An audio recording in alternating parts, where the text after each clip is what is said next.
এই যে গ্রামীণ পরিবেশটা দেখতে পাচ্ছেন না, এটা আমার বাবার বাড়ির ফ্রন্ট সাইড। তো এই সাইডটাতে আমরা সবসময় আসলে হাঁটা চলাফেরা করতাম। আসসালামু আলাইকুম, কেমন আছেন সবাই? আশা করি সকলেই ভালো আছেন। আজকে আমার বাড়ির যে বাবার বাড়ির যে ফ্রন্ট সাইডটা আছে, সেই ফ্রন্ট সাইডটা একটু শেয়ার করছি আপনাদের সাথে। এখানে আমাদের যে শৈশবটা কেটেছে, এখন কিন্তু আমাদের বাসায় খুব একটা মানুষ থাকে না। আমাদের বাড়িটা অনেক বড় একটা বাড়ি। আমরা ছোটোবেলায় যে পরিমাণ মানুষে বড় হয়েছি, যে পরিমাণ ভাই বোন ছিল আমাদের কাজিনরা মিলে, কিন্তু এখন সেই পরিবেশ আর নাই। এখন বাড়িতে খুব কম লোকজন থাকে। আর হচ্ছে আমি এখানে একটু রাজহাঁসের ক্যাপচারটা নিচ্ছিলাম।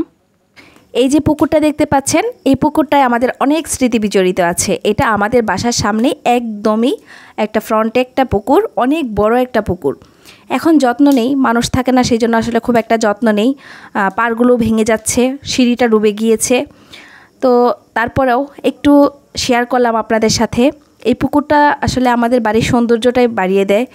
শুরুতেই হচ্ছে যেটা হয়েছিল, আর এটা ছিল আমাদের সকালের নাস্তা।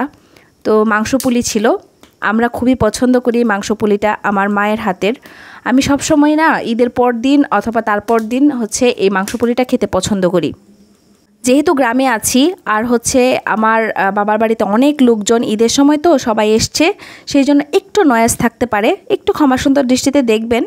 যখন ভয়েস দিচ্ছিলাম অনেক মানুষের শব্দ হচ্ছিল, প্লাস হচ্ছে ব্যাকগ্রাউন্ড যে কিছু শব্দ থাকে এগুলো একটু থাকবে, ক্ষমা সুন্দর দৃষ্টিতে দেখতে হবে। আসলে এটা হচ্ছে মাংস পুলি পিঠা বানানো হচ্ছে, আমার মা বানাচ্ছেন।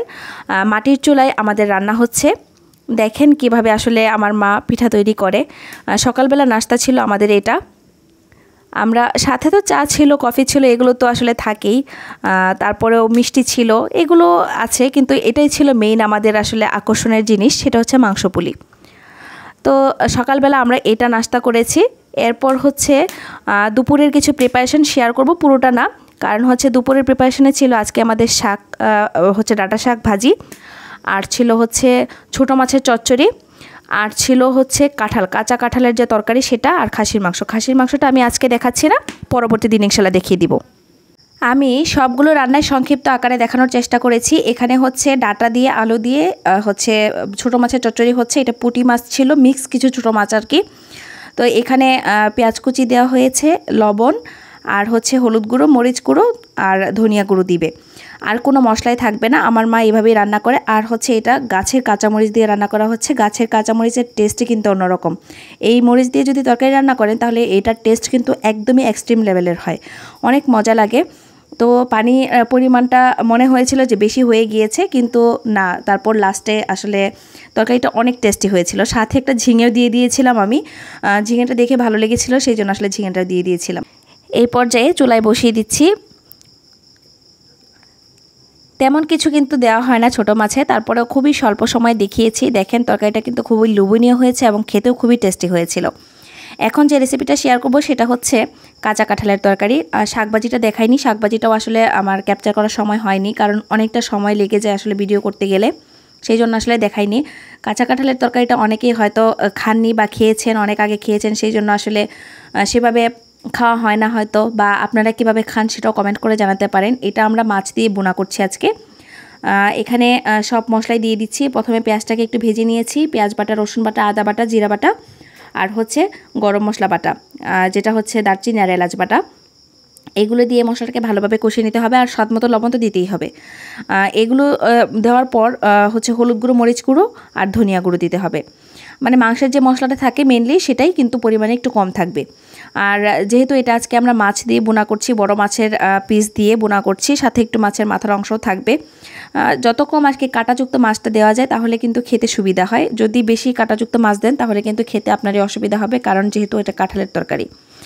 আর এছাড়াও রান্না করি হচ্ছে গরুর মাংস দিয়ে অথবা চিংড়ি দিয়ে, অথবা অনেক সময় দেখা যায় কি যে নিরামিষও রান্না করা হয়, যেটা আর কি কোনো প্রকার মাছ মাংস থাকবে না, এরকমও রান্না করা হয়। তো এখানে আজকে আমি মাছেরটাই শেয়ার করছি। ভালোভাবে মশলাটাকে কষিয়ে নিতে হবে। মশলাটাকে ভালোভাবে কষিয়ে নিয়েছি, এই পর্যায়ে দিয়েছি মাছ। আমরা খুব বেশি পরিমাণে রান্না করিনি, তার কারণ হচ্ছে একবেলার তরকারিটা অন্য বেলায় আমরা খাবো না, সেই জন্য আসলে আমাদের বাসায় অবশ্য ফ্যামিলি মেম্বার কম।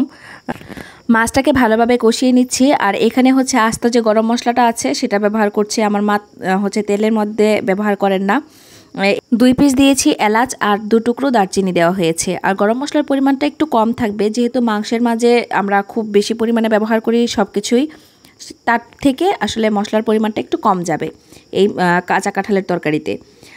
মাছ দিয়ে রান্না করা হলে না আসলে টেস্টটাও অন্যরকম হয়, আর মাংস দিয়ে রান্না করলে আরেক রকম টেস্ট হয়। মাছটাকে কষিয়ে তারপর হচ্ছে আগে থেকে সেদ্ধ করে রাখা কাঁচা কাঁঠালটা ব্যবহার করছি। এখানে কাঁচা কাঁঠালটাকে ভালোভাবে ছাড়িয়ে নিতে হয়, আর বীচের উপরে যে শক্ত অংশটা থাকে সেটা হচ্ছে ছাড়িয়ে তারপর হচ্ছে মা প্রসেস করে রেখেছিল আগেই, আর এখন এটাকে ভালোভাবে কষিয়ে তারপর রান্না করা হবে। খুব সামান্য পরিমাণে পানি যাবে, আর এরপরে হচ্ছে এটা সেদ্ধ করে রাখা কিন্তু আগে থেকেই ছিল, খুব বেশি সময় লাগে না এই কাঁঠালের তরকারিটা রান্না করতে, মাংসটা আসলে কাঁঠালটা সেদ্ধ করা থাকলে। আর এখানে কাঁচামরিচটা আমার আগে দিতে মনে ছিল না, সেই জন্য আমি আসলে পরবর্তীতে যখন এটা বাগার দিই তখন হচ্ছে কাঁচামরিচটা দিয়ে দিয়েছিলাম। কাঁচামরিচের টেস্টটা কিন্তু অনেক ভালো আসে আপনি যদি লাস্ট মোমেন্টে দেন, আর বাগারের মাঝে দিলে খুব একটা টেস্ট ভালো আসবে বলে আমার মনে হয় না, কিন্তু তারপরে অনেক দারুণ হয়েছিল খেতে, কারণ যেহেতু মাংস খেতে খেতে আমাদের অবস্থা খারাপ, সেই জন্য আজকে এই খাবারগুলো খুবই অসাধারণ লেগেছিল।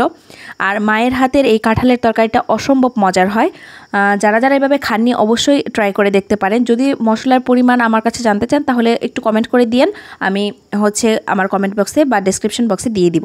আমার এই ব্লগটি কেমন লেগেছে অবশ্যই কমেন্ট করে জানাবেন। ভালো থাকুন, সুস্থ থাকুন, পরবর্তী আরেকটি ভিডিওতে দেখা হবে। আল্লাহ হাফেজ।